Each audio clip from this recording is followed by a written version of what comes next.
Do you want to fly into hyperspace and counter all of your foes' greatest moves?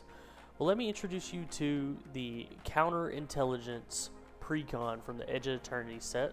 This is Suelo from No Gathering Required, and this is my review and breakdown of said Precon. We will start this off with talking about the commander, Inspirit, Flagship Vessel. He calls a red, a white, and a blue pip mana. He is a legendary artifact spacecraft, and he has the ability Station. You can tap another creature you control to put charge counters equal to its power on a spacecraft station only as sorcery. It's an artifact creature at +8 or 8+. So it's +1 ability after it gets 1 charge counter. At the beginning of combat on your turn, put your choice of a +1/+1 counter or 2 charge counters on up to 1 other target artifact you control.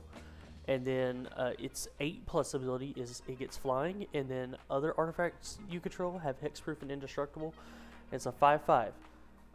This deck is built mainly about putting charge counters and other types of counters on your artifacts, eventually making them indestructible and hexproof, and proliferating the life out of the enemies. Next, we are going through the general breakdown of the deck total. So in the deck, there is 25 creatures, 8 instances, 40 lands, 19 artifacts, 6 sorceries, and 1 enchantment. Okay, and now I'm going to go on to the creatures. I'm going to do this a little differently than I did last time. I'm going to read out the name of the card and go over it if I think it's really important to the deck. Otherwise, I'm just going to go through the names, just to save up on time a little bit, because I know that last video was a little long. So, the first creature on the list is Alibu, Ancient Witness, and unfortunately, this is one of the, I would say, key cards of the deck. Other artifact creatures you control have haste, and whenever one or more artifact creatures you control attack, Alibu deals X damage to any target, and you scry X, where X is the number of tapped artifacts you control. Since you're mainly focused around tapping down your artifacts to buff up your commander, or eventually attacking with that, doing the damage to any target is really, really nice. Next up is Angel of the Ruins. After that is Chrome Host Seed Shark. That's a fun card as well, honestly. The Incubate X, where X spell is the mana value, is a really nasty in an artifact themed deck. Core Tapper. Okay. We have Crystalline Crawler. Then we have Cyber Dive Awakener.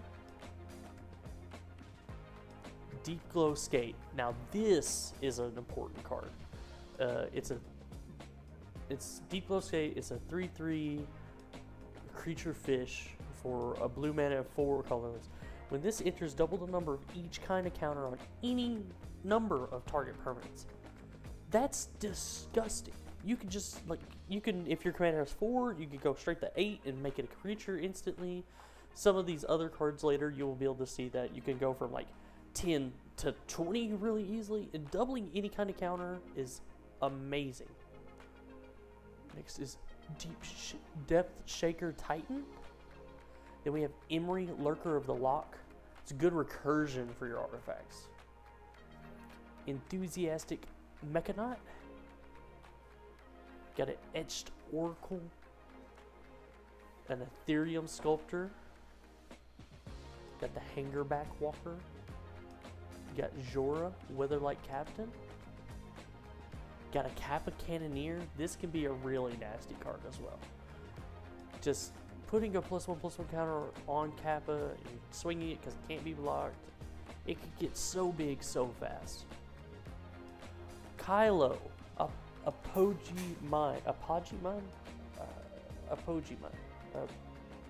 I've never heard that name right out now that I think about it. But this is also the backup commander for this deck. It's Kylo Apogee Mind for a red, blue, white. He's a legendary artifact creature ruled by Artificer 3/3. He has haste, and it says whenever he becomes tapped, proliferate. So if he's out and your commander's out, you tap him, Give your commander 3 counters, then proliferate. It's just, you can do that every turn. Every turn. Not to mention all the other stuff. You could just tap them to proliferate other stuff. Next is the Mindless Automaton, the Patrolling Peacemaker, the Phyrexian Metamorph, got a Steel Overseer, a Surge Conductor. That's a nasty one too. Whenever another non-token artifact you control enters proliferate, the majority of the deck is going to be artifacts. I mean, 19 artifacts plus, you know, all but like probably 10 of your creatures are artifacts as well. So it makes for a nasty, nasty card. Tekuthal, Inquiry Dominus, another pretty nice one. Doubles proliferation. Thought Monitor, pretty nasty. Threefold Thunderhawk. Thrumming Bird is the last one, and Thrumming Bird's a classic, so it's always going to be good. Next, we're going to go through the 6 sorceries of the deck, starting with Chain Reaction, board wipe number 1 of the deck. Fumigate, board wipe number 2 of the deck. Organic Extinction, board wipe number 3 of the deck. And Tezzeret's Gambit, which is not a board wipe, but definitely a good card because you draw and proliferate, which does a lot of work in this deck. Next is Universal Surveillance. Improvise, draw X cards. You could just tap 3 mana and several artifacts and draw who knows how many cards. It's amazing. That's a stunning card. Next is Wake the Past. And this is like your recursion of the deck, I guess. Return all artifact cards from your graveyard to the battlefield and they gain haste until end of their turn. That can do a lot of work in this deck as well. People aren't going to be expecting Jeskai to have that kind of mass recursion, but it really works well in an artifact deck. Okay, to reiterate, I'm not disappointed that there are 3 board wipes in this deck. It actually really works with this because your commander is focused on putting counters on stuff and moving counters around and tapping down other creatures or other artifacts. And in that, he makes all of your artifact creatures indestructible. So actually, it's bad on my part.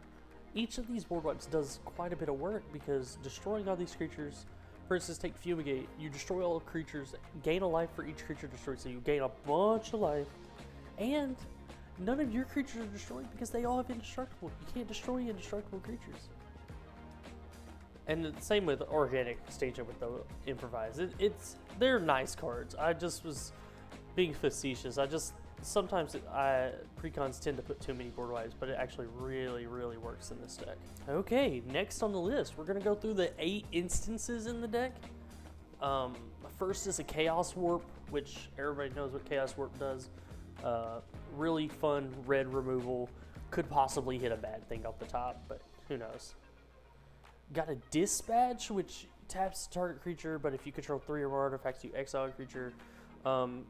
Removal, at best, like good removal at best.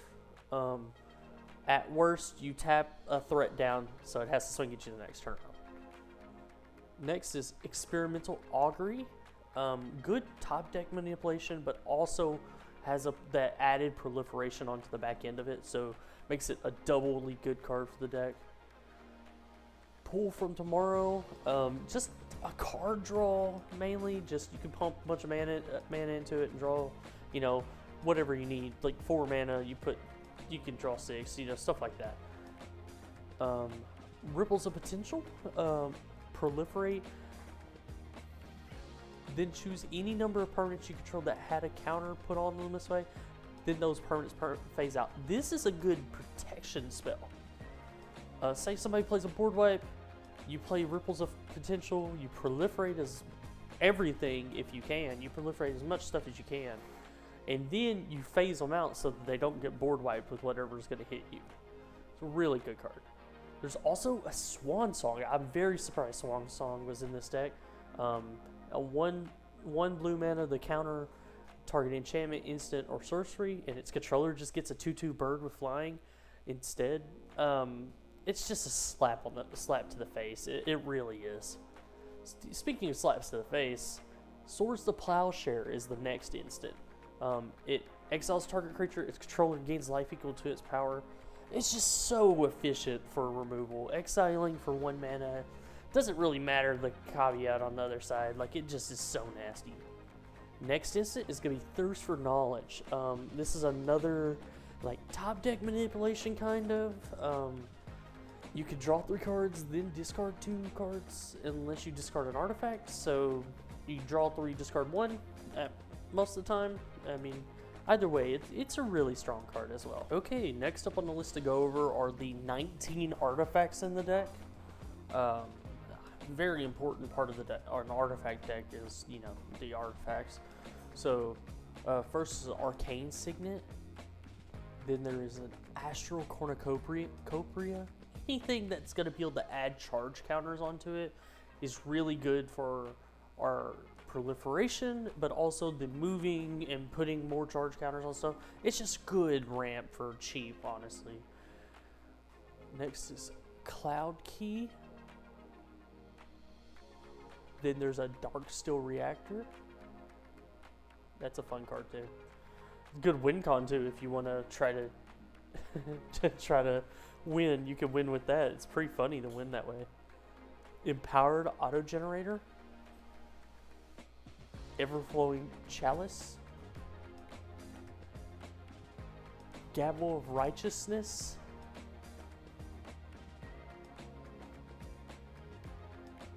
That's a really good card. Golem Foundry. Good token creator. Insight Engine. Now, I really like this card. In my test playthroughs of the deck, I did a lot with this card specifically. Because it just really depends on what you're proliferating, who putting your counters on and stuff. But if you have nothing to put a counter on, might as well put a counter on that and tap that thing and draw a bunch of cards. Got a long range sensor. Got a Lux Artillery. Whenever you cast an artifact creature spell, it gains Sunburst. That's pretty nasty. And then also, if there are 30 or more counters among other artifacts, or of artifacts and creatures you control, this artifact does 10 damage to each opponent. That is not hard to get. 30 is not hard to get on this deck. Lux Cannon. Just removal for 3 charge counters will be very easy to do. Bauxite Refinery. Got a Pentad Prison.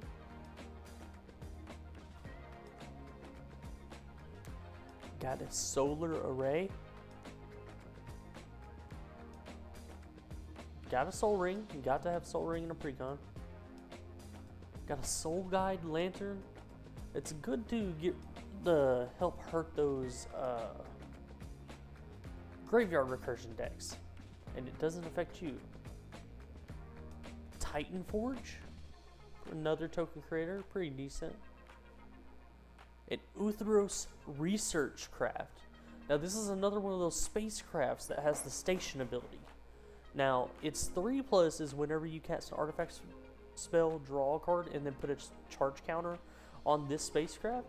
And then its 12+ is it has flying, it's a 0/8, and it gets a +1/+0 for each artifact you control. For this, it's not very hard to get 12 counters on that. Okay, that's going to be all my artifacts. And last but not least is the enchantment of the deck. The only enchantment in the deck is Resourceful Defense. It's a white and 2 mana, and whenever a permanent you control leaves the battlefield, if it had counters on it, put those counters on a target permanent you control. And then you pay a white and 4 and move any number of counters from target permanent you control to another target permanent you control. So this is very strong in this deck. I mean, you could just, if you want to swing with Uthros, the research craft, you could just put a bunch of counters on them from, you know, say your commander even, and then you could just move them right back, or from, you know, Captain Cannoneer, or, you know, other stuff like that. Any of these charge counters, these stuff that has charge counters on them, you can move it onto like Uthros or your commander and just swing out with a big creature with this. And it also saves you from, if you get board wiped or somebody specifically is targeting certain things on your board, you could just put those counters on something else, and then the next turn move those counters back to that thing if you recur it, or back to something else that is just as valuable. It's a really, really, really solid card. Now onto the less exciting things in the deck. I'm going to go over the lands just briefly. I'm just going to name all of them, and then if I think there's one that's really, really good, I'll stop on it and kind of talk about it a little bit. But otherwise, I'm just going to go straight through these. The first one is an Ottokar Waste. Then there is an Ancient Den. There's also a Battlefield Forge, a Buried Ruin, a Cascade Bluffs, a Clifftop Retreat, a Command Tower. There's an Evolving Wild, an Exotic Orchard, a Glacial Fortress, a Glittering Massive, a Great Furnace, an Irrigated Farmland. There are 3 islands. There's a Karn's Bastion. Now this is a really good one for this deck, because not only does it proliferate, it only costs colorless mana to do, and you'll have so much colorless mana from these artifacts that have charge counters that tap for colorless, that you'll probably be able to proliferate quite a bit with Karn's Bastion. There's a Lonely Sandbar. There are 3 mountains. There's a Mystic Monastery. There are 3 plains. There is a Radiant Summit. There is a Razortide Bridge. There is a Rugged Prairie. There is a Rustvale Bridge. There is a Seat of the Synod. There is an Secluded Steppe. There is a Shivan Reef. There's a Silver Bluff Bridge. There's a Sky Cloud Expanse. There's a Spire of Industry. There's a Sulphur Falls. There's a Temple of Enlightenment. There is a Temple of Epiphany. There's a Temple of Triumph. And then finally, there is the Mycosynth Gardens. Okay, now that I'm done going over the lands of the deck, I'm going to, instead of doing my normal thing where I'm going to tell you what I kind of go through the strategy of the deck and talk about what I call the knockout punch of the deck, like the best situation you could possibly be in, I'm instead going to tell you 10 cards I would add to the deck, excluding lands, because I think almost every Precon needs a lot of land upgrades. If that's something you really want to, I'll go through it and do it for you. But as of right now, I've got 10 cards listed, and I'm going to go over those in the upgrade section. Okay, and now this is going to be my upgrade section of the deck. I'm starting it off with All Will Be One. It's 2 red mana, 3 colorless for an enchantment, a red enchantment that says, whenever you put 1 or more counters on a permanent or player, All Will Be One deals that much damage to target creature an opponent controls or planeswalker an opponent controls. This just, you're going to be putting so many counters on everything that All Will Be One will be pinking stuff to death. It will keep a board completely clear of targets. I mean, it's so good. It's so needed in the deck. Next, we're going to be talking about Anim Pakal, 1000th Moon. Now, this is a legendary creature human soldier, 1/2, for 1 white, 1 red, and 1 colorless mana. It says whenever you attack with 1 or more non-gnome creatures, put a +1/+1 counter on Anim Pakal, then create X 1/1 colorless gnome artifact creature tokens that are tapped and attacking. where X is the number of +1/+1 counters on an Precon. Putting +1/+1 counters on her when you attack with any of your creatures other than your gnomes, I guess, and putting +1/+1 counters on them, then proliferating those +1/+1 counters later and creating so many more of the gnomes, it's really good. It builds the board wide, and it also buffs her really strong. The gnomes are artifacts as well, so anything that cares about artifacts entering would care about Anima Call. I mean, it's just really good. It's a really good card. Next card I would consider adding is Kaith Famed Mechanist.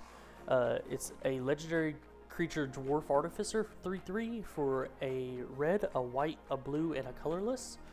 And its ability says Fabricate 1, and then other non-token creatures you control have Fabricate 1. And then you could pay to tap it and populate or proliferate. Both Fabricate, populate, and proliferate go really well in this deck. I mean, you'll mainly be proliferating, but anyway, it's still amazing. It's so amazing. Next up is going to be the Eternity Vessel. It's a 6-drop, 6 colorless mana artifact. It says whenever it enters the battlefield with X, counters on it where X is my life total. So if you get this out on turn 6, theoretically you would have like maybe 30 life left, or maybe you're almost dead. But either way, its main ability is Landfall. Whenever a land enters the battlefield under your control, you may have your life total become the number of charge counters on Eternity Vessel. This is disgusting, because say you cheated out on turn 5, okay, or turn 4. You cheated out on turn 4. You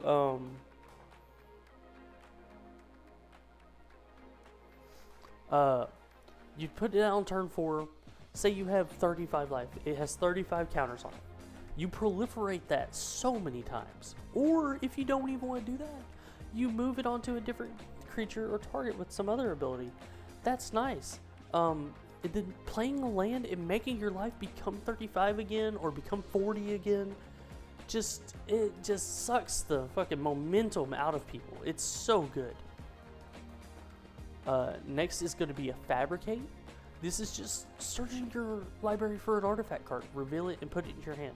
This just tutoring for like the perfect artifact to go. I would recommend the majority of the time getting Kylo. I think Kylo is probably the strongest artifact in the deck, personally.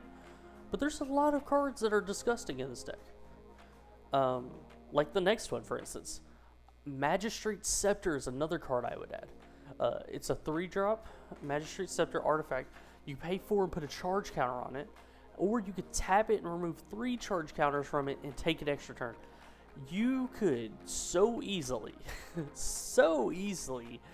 keep on doing this. Like, you could do it so many times. You could make that infinite in so many ways, especially with the amount of proliferating you're doing, the amount of untapping you can do. Like, that kind of stuff is disgusting. Next card I would be talking about, it's going to be a mean one though. Prologue to Phyresis. It's a 2-drop, 1 blue, 1 white, 1 colorless. Each opponent gets a poison counter and draw a card. I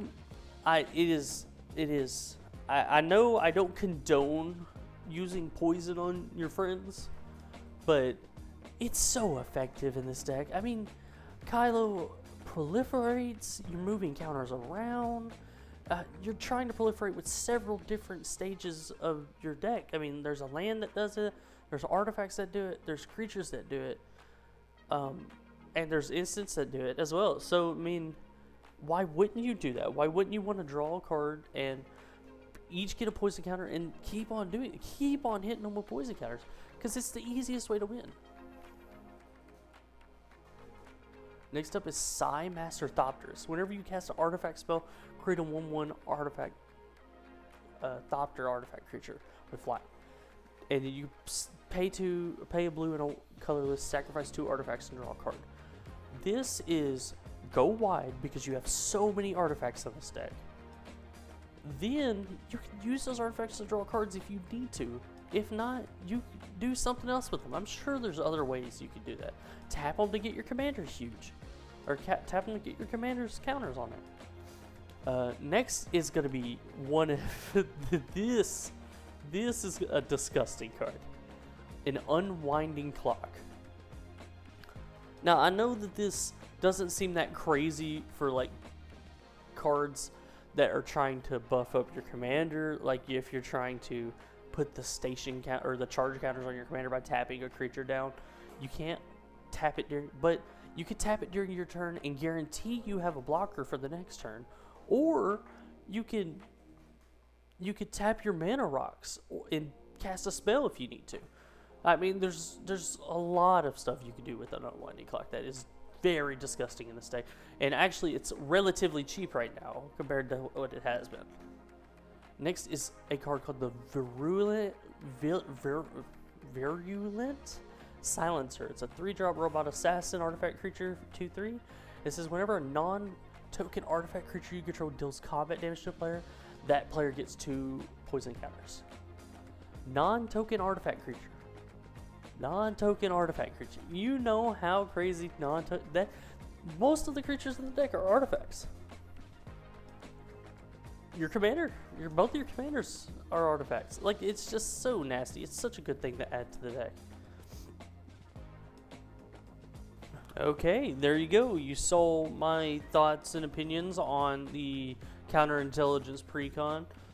You also saw some of what I thought were key cards that would be important to it, and I also showed you all of my upgrades that I would personally do to the deck, excluding lands. Everything you could always upgrade lands on the deck. I just wanted to thank you for watching the whole video. Remember to like, comment, and subscribe. Also follow us on TikTok because we have a TikTok now. Peace out. I'll see you.